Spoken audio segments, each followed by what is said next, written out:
In this video, I am going to demonstrate the ErgoDox Wireless tenting kit. On the right, we have the basic tenting kit which tents just the keyboard.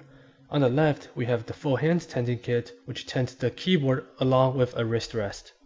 For each keyboard half, the tenting kit includes 3 short screws, 3 coupling nuts, and an assortment of longer screws for configuring the tenting angle. To assemble the tenting kit, attach the short screws and the coupling nuts to the tenting plate. Subsequently, attach one of the longer screws to configure the tenting angle. The tenting kit comes with screws for 3 predefined angles, 11 degrees, 20 degrees, and 26 degrees. From there, minor adjustments are possible by screwing into and out of the coupling nut. This last step can be very useful to ensure that the tenting kit sits flat on the table. At this point, you can simply attach the keyboard.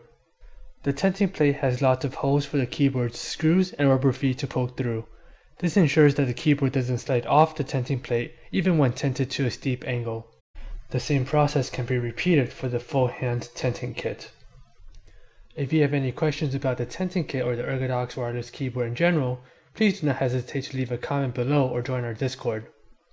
If you would like to see more mechanical keyboard content like this, don't forget to hit the subscribe button. Thank you for watching and see you next time.